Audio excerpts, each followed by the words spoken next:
This war has to be fought as a people's war. If we're to defend and protect this island, there's no way to avoid that. But the wartime way of life blasts away all that was rotten before. What does he mean? The Second World War affected everyone, not just soldiers. For people on the home front, life had to change.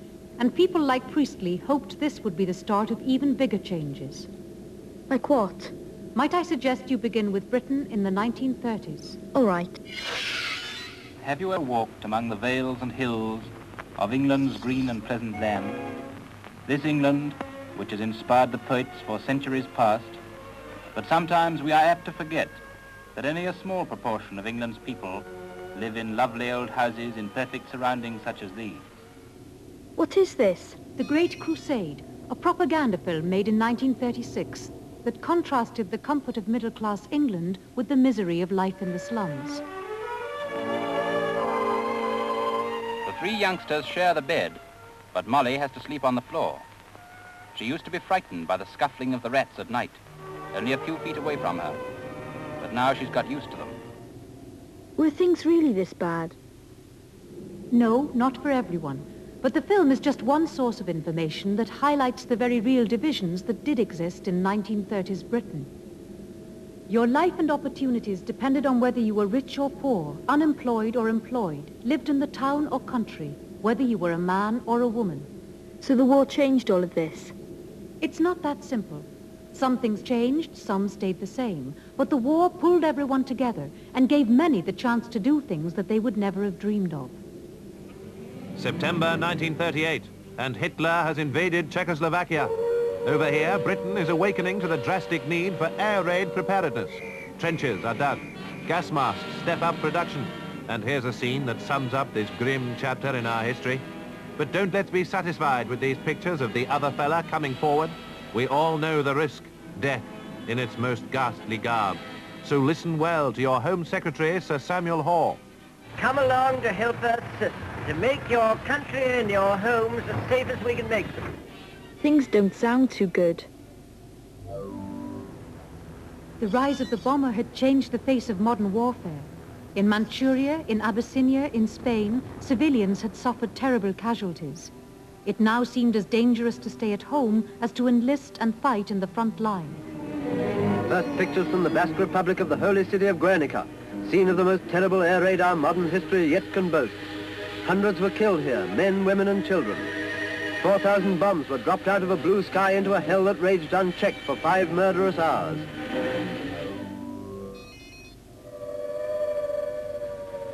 This hand rattle means gas. Put on your gas mask and keep it on. The government was as worried about poisonous gas as it was about bombing. And films like this one were made to prepare people for the horrors to come. Do not be alarmed by noise in an air raid. Much of it will be the noise of our own guns dealing with the raiders. These early information films tended to talk down to people, often because the people writing them had no idea of how to write for a mass audience. But they had to warn people. True, and the threat seemed very real. The government feared widespread panic.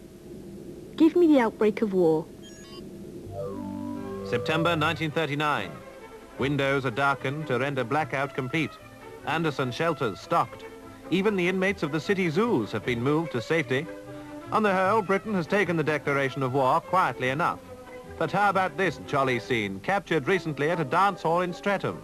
It's a good way to get to know your respirator. Meanwhile, there's more merriment down on the farm. So, how do you like country life? Oh, it's wonderful, sir. It's wonderful, sir. And you, George? What have you done since you've been here? Well, I've seen, a rabbit. What's this about then? They're evacuees. Select evacuation. September the 1st, 1939, a mass evacuation began from the cities to safety zones throughout Britain. The risk of air raid seemed so great that parents were encouraged to send their children away for the duration of the war. Can't have been easy. There are many people alive today who experienced evacuation, either as parents, foster parents, or child evacuees. was an agonizing situation for a parent to have to make, whether to expose their children to the dangers of being burned alive, blown to pieces by bombs, or whether they were going to let them out of their sight and entrust them to strangers, to let them out into the unknown. This was an awful decision. They don't look too worried. To encourage evacuation, the newsreels showed it as one big adventure. Most of the children themselves have gone off cheerfully enough. For them, fortunately, the whole procedure seems to hold no terrors and is even regarded as just another holiday. Which maybe it was for some. What happened when you got there? What followed was really just like an auction sale. People looked us over and chose children. It was, who'd like to go with this nice lady? Or, here's a couple who are looking for a nice little girl. Everything depended on who your foster parents were. Had they been forced to take you on, or was it through genuine goodwill? Did they really want to look after you, or did they just want a cheap maid or farmhand?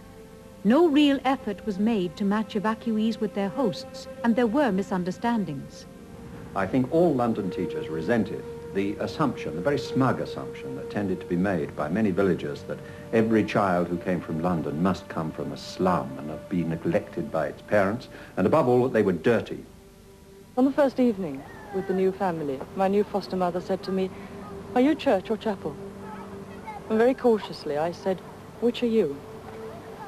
She said, "We're church." And so, from then on, I was church too. The penalty for this particular piece of treachery was that I had to listen to a seemingly unending stream of anti-Semitism from these people about those filthy Jews who lived down the road. What does she mean? She was Jewish herself, but she hid this in order to fit into a new, intolerant household. Right. So how else did evacuation affect people? For some who enjoyed the experience, it was a chance to discover the countryside and make friends for life.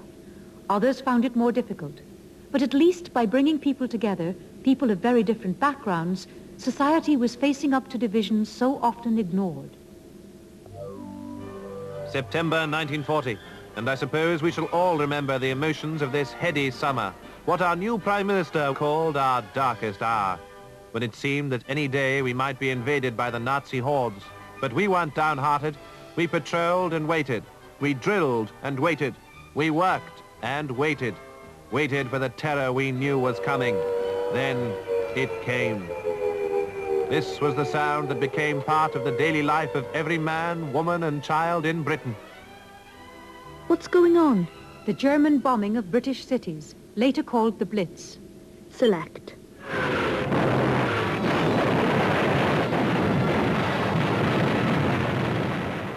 The bombing of London began at 5 o'clock on the afternoon of September the 7th, 1940. For 12 hours, incendiaries and high explosives rained down. In an attempt to break British morale, thousands of homes were destroyed on that first night. 430 people died. 1,600 were seriously injured. So how did people cope? East London paused to lick its wounds for a moment yesterday after what had been planned by Hitler as a night of terror. But it carried on regardless. During a 5-hour tour of the bombed area, I met only one disgruntled person. I can't believe that. How can people not mind if their house is flattened? All right, try this. Of course, the picture in the press of life in the East End going on as normal is just grotesque. There's no bread, no electricity, milk, gas, telephones. There's every reason for people to be distressed. People want to be brave, but it just seems so hopeless. So the Blitz did break morale, yeah? Maybe during the first shock of bombardment, but people adapted very quickly. There was nothing like the widespread panic officials had feared. Information films began to celebrate people's toughness in coping. Hello, Mrs. Fox. You're here early tonight. Well, I'm on the safe side, aren't I? I think that'll be all right now. Yes, that's grand. Where are these people? In a public air raid shelter. Did they all know each other? Not necessarily, but in the danger of the Blitz and the discomfort of the shelters, people lost their traditional British reserve. Everyone says that people talk to each other more, but it was a terrible time. As the Blitz spread across Britain, the death toll rose. By May 1941, 43,000 civilians were dead, more than the total number of British soldiers killed in action at that stage in the war. Christmas 1941.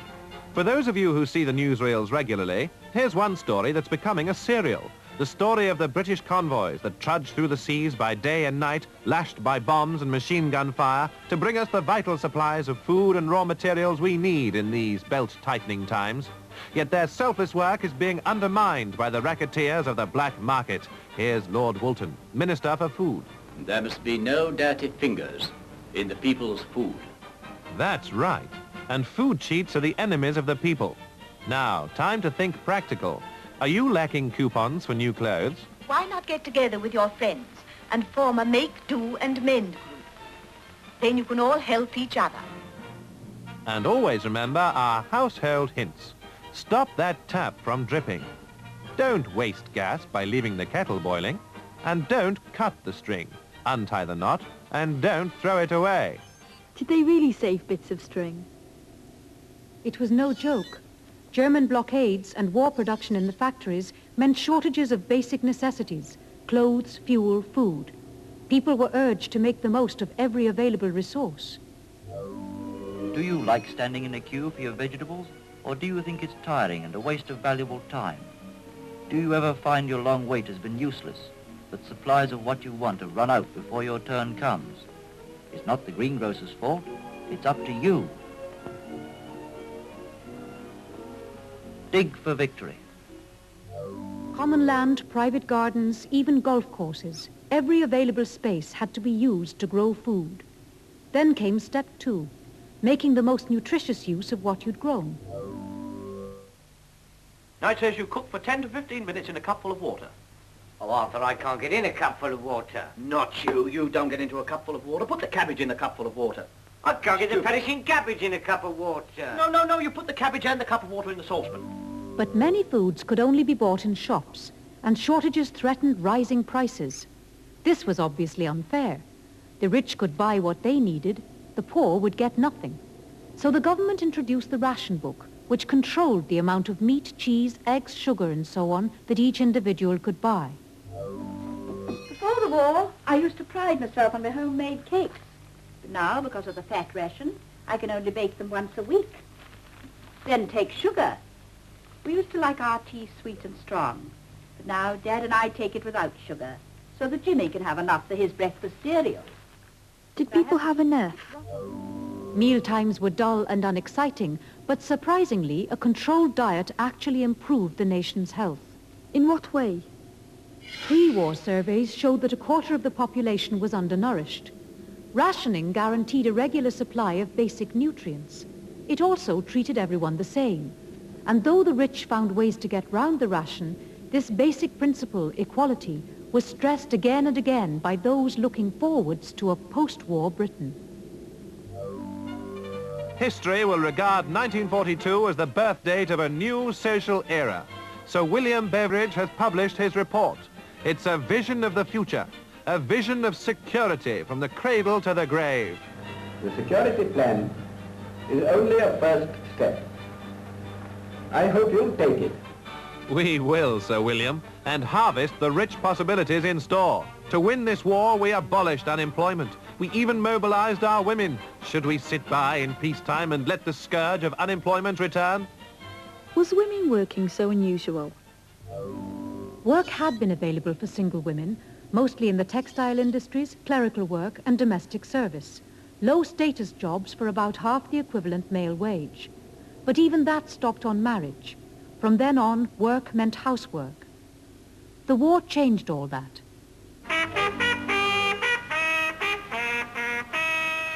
The call is sounded, and women fall in for service in their country's cause. Khaki uniform replaces the peacetime diversity of fashion, for in the auxiliary territorial service, women undergo military training and undertake tasks which will relieve men for fighting. By 1943, Britain had conscripted all women up to the age of 50 to work in defense, on the land, or in the factories. It was a simple question of arithmetic. Women were to come to the nation's rescue, and traditional values had to be set aside. Women are no use, and it's no good telling me different. What's that? It's a woman, sir. Soon women were proving themselves as good as men, even in engineering and heavy industry. They were portrayed as the heroines of the home front. They roughed it. They worked long hours under the constant threat of bombing. The women of Britain did a man's job. They did a fighting man's job with a fighting man's courage. Did working change women? In a factory, you get to stand on your own 2 feet, because if you didn't, you would get trampled on, you see. And it was the best thing that I ever did, was to go into a factory. I got more self-confident. I learned to stick up for myself. I learned to mix with people and began to enjoy life. But it really did change me, absolutely. I think I'd accepted too easily what life had given me. Now I had got a wider horizon and began to think I can do more than this, and began to get interested in different things, which I hadn't thought about before. So what happened when the war ended? We were sent for one morning, and the personnel officer sat there at his desk. He lifted his head and he said one word: redundant. She must have been furious. She was, but her views weren't shared by the majority. They saw their role as a temporary solution to a temporary problem. And as the men came home, few women were prepared to fight to keep their newfound positions. When he came out of the army, he didn't want me to work anyway. He said, your place is in the home. And I wanted to stay with the children anyway. Look after the children, look after him. So the war changed nothing? It's true, in many ways, attitudes were as entrenched as ever. But equal pay for equal work was more widely accepted. And so was the idea of married women working. Not much for all that hard work. It's never easy to change the way people think. So was that true all over? Did everything stay much the same? July 1945. It's sensational. When the votes were polled in this, our first post-war election, who would have prophesied a landslide for the Labour Party?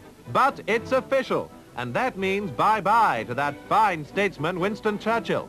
Mr. Clement Attlee sums up the situation as it appears to a man about to be Prime Minister. The Labour Party's great victory shows that the country is ready for a new policy to face new world conditions. There seemed to be a mood for change, a mood of never again. But could post-war governments live up to these hopes? Only time would tell.